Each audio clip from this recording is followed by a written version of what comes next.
We're very excited about the first day in our new region. And when the lights come down,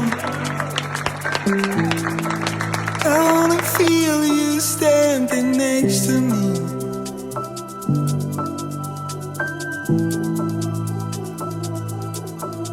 And can you hear me out? There's a lifetime in front of me.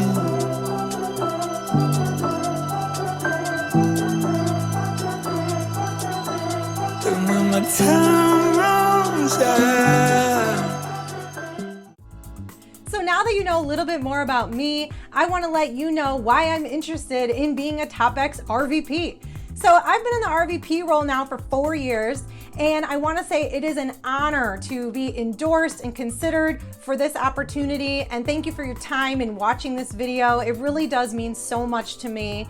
And I was reflecting on the countless interviews I've done over my career with people who were looking to be part of our organization. And one of the questions I'm asked is about professional development and what type of opportunities we have. And we have so many, but this platform is a big one, and I'm well aware of that.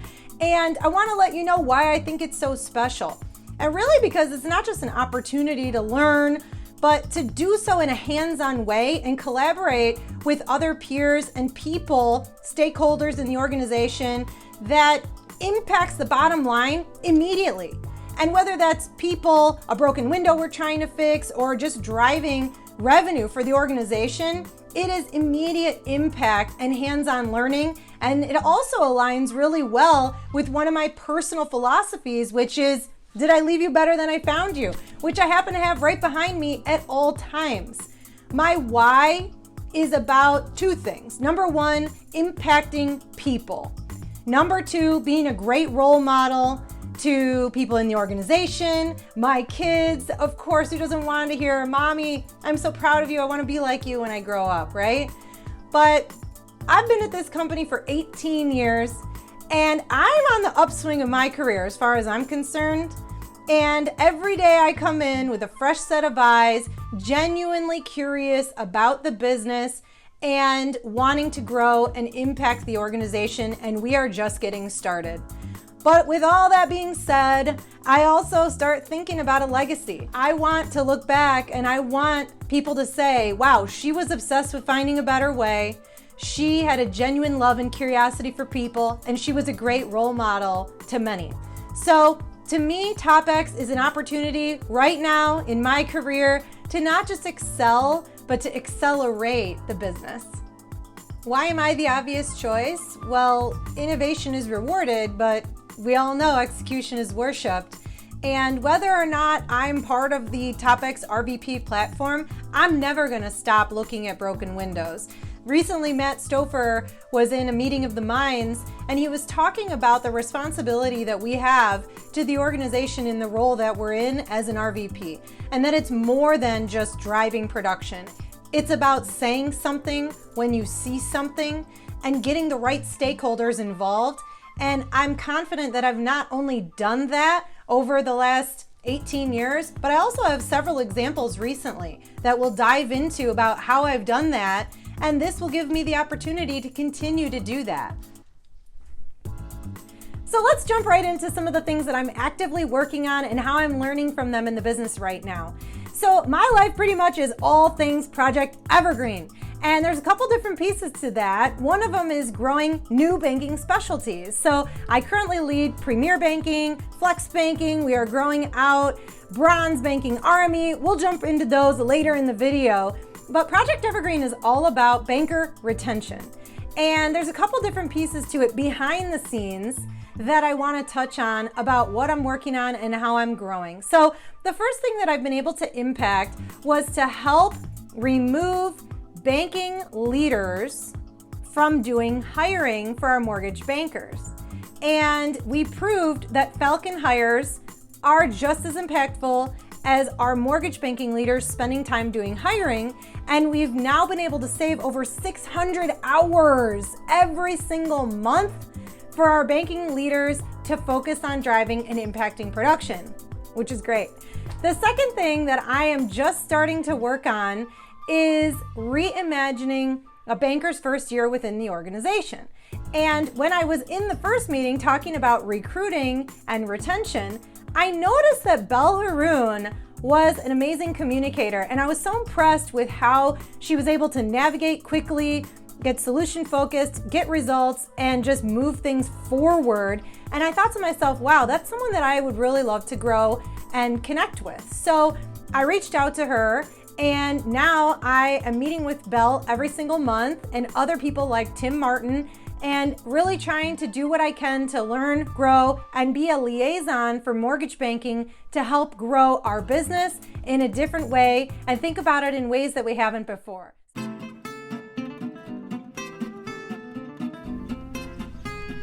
Damien, is dinner ready?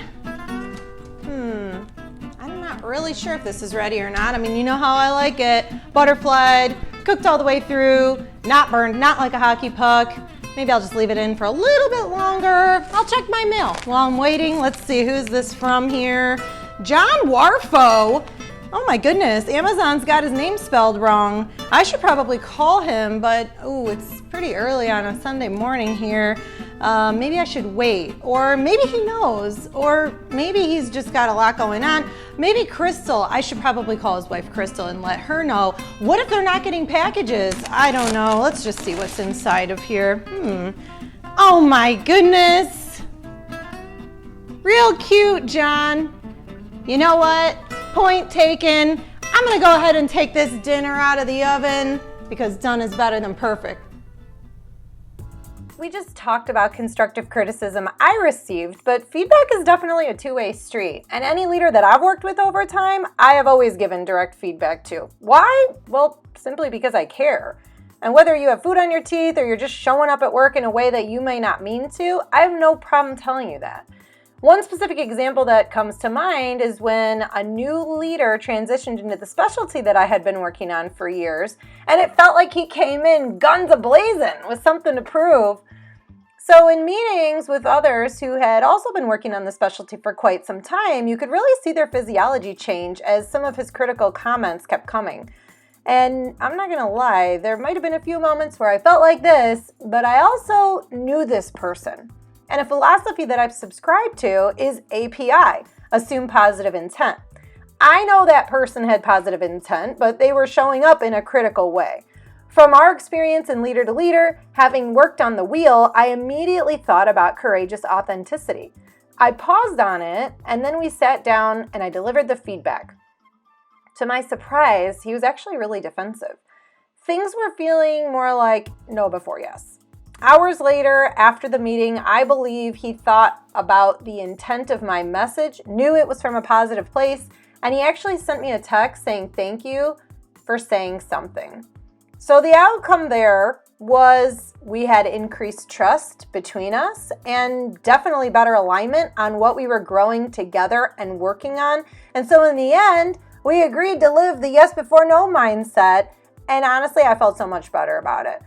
I can't even imagine what would have happened if I hadn't said something, and I don't want to know. So let's talk about strategies for increasing company revenue. I've got a lot of ideas, but I want to highlight 3 specifically that are in the works. So the first one is what we call the laboratory. And in Refi, within our RME, Rocket Mortgage Expert teams, we're working together to strategize ways to increase revenue by creating new specialties. So a few that we're working on are bronze, which we have improved conversion on this specific lead flow from 1.5% to over 6% in just a few short months, which is amazing. Then we've got PE money, which is price elasticity. And I was selected to pilot something called PE All Day because I've been a really good business partner to the team. And our revenue in my region specifically has improved over $300 per credit pull with an almost 80% adherence rate, which is awesome. I've worked on scripting and a plan to help grow credit triggers in Refi when we can pull the trigger on that. And we're now starting a new pilot with clients that don't have credit pulled who are not being properly followed up with in all of refinance. So all of these specialties are creating opportunities, and bankers are really excited about them, and it allows for flexibility in hours too, which is really, really helping banker retention. Obviously, when people stay, that's more revenue generated for the organization as well. Last, we are 2 months into flex banking, which I own, and we have yet to lose one banker, which is great. And this specialty offers a 4-day work week, which also helps to provide more weekend coverage for RKT. So the second strategy is eating our own dog food with Social Proof. And Social Proof is a review, showcase, and collection company within our FOC. And I am the owner working with the team from mortgage banking, and I send out stats monthly on usage to all of the leaders within RKT across all of the business channels. And where I see an opportunity here is to expand and involve more people and have better strategies and tactics that can help drive banker usage at a higher level, because it has been proven that when we do that and when we use Social Proof at the highest level, we will see higher lead conversion, which translates to more revenue. The third strategy is a new idea, which is to test Foundation or Rock Connections folks to pull credit prior to transferring to a mortgage banker. And I emailed this idea over to Matt Stouffer just about a month ago, and I'm working on collaborating with a few folks in different business areas to see if we started small with a test, if these folks would actually end up being more profitable, have higher lead to credit, in turn, our mortgage bankers having higher credit to application, and ultimately putting us in a position where we create more revenue for the organization and just think about things in a different way. I also believe this would impact banker retention in a positive way as well. So let's talk about failure. I don't know that there's any one thing that keeps me up at night. I really try not to live with regrets. And to me, failure is when you're making the same mistake over and over again and you know that it's wrong or completely ineffective. Other than that, I like to look at failure through the lens of growth. And photography happens to be one of my hobbies. And I like to think about life kind of like a camera. You know, focus on what's important, capture the good times, develop from the negatives, and if things don't work out, take another shot. If I had to give one answer to the question specifically around failure, it would be anytime someone does not achieve goal under my watch.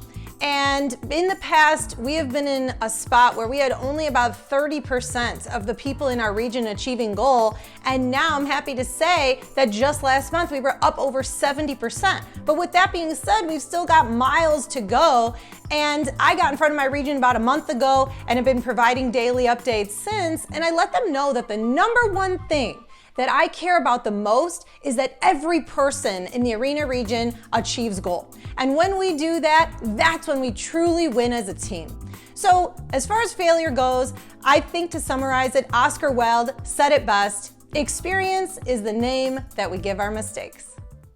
We are a people organization, and it is so important that the environment that we have is where people come to work bringing their best selves. So an opportunity that I believe we have right now as it surrounds mentoring and developing people is that people just simply aren't connected enough and really don't know each other. And so one of the things that we're doing with the help of Jeff Krinsky, one of our rock partners inside of the arena region, is we've kicked off a program called the 10-Minute Mentor. And it's got about 20 mortgage bankers, in the titles range from Triple Crown to our non-titled mortgage bankers, participating in short weekly meetings to really collaborate about the business. And we've found it to be so impactful, especially in a hybrid or remote environment.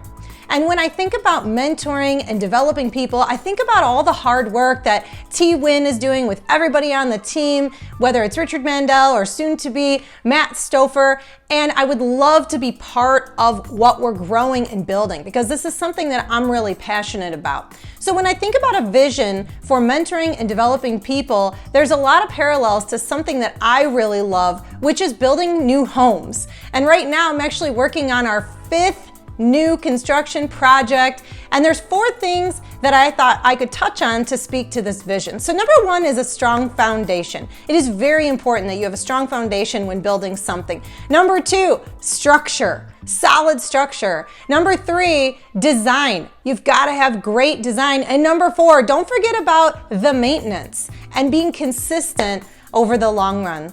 I would love to collaborate with the team and help to advance our efforts in mentoring and developing people, because people are number 1. Adopting OKRs in our business has been amazing to help us think strategically and get stuff done. So I own a couple different OKRs and I want to walk you through them now. So let's go big picture first. The Refi channel, the nucleus. I'm part of a group including T. Martin, Jeff Schmidt, and a few other people, and we're focused on driving culture for the Nucleus Refi channel. And so far we've recorded and delivered a spooky spectacular video that went out to the channel. And Jeff and I also spoke at Meeting of the Minds about the Spark survey and some of the things that we noticed with our leaders, specifically in the Refi channel. The second thing is I am the CEO of the Culture District for the land site. And we meet once or twice a week. And this is an opportunity for me to develop some of our senior directors in the district, impact culture, and we own the awards for our leadership team that we do monthly, and also a variety show called The Land Show, where we have interviews with senior leaders in the organization, with John Wargo, and other fun culture pieces that we want to get out to the group, and then we work on a couple other inches as well. In the Arena region, we also have OKRs, and we have our directors of mortgage banking, each owning a district to be aligned with the land site as well. And each week we meet and we grade the OKRs that we created. And let me tell you, when we first started doing this compared to what we're doing now, we have come a long way. The leadership development here is very, very clear. So focusing on OKRs has really helped overall with the innovation, execution, creativity, collaboration, and overall leadership development, and it's been amazing.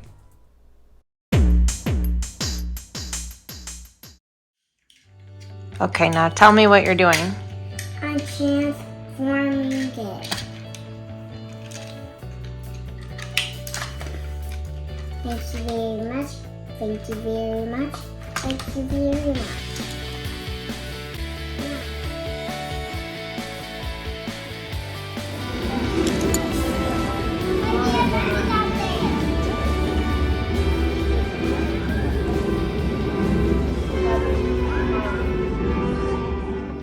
Thank you so much for taking the time to watch this video and to learn more about me and how I'm impacting the business. Again, it is an honor to be considered and endorsed for this opportunity. Any questions, please feel free to reach out, 31723.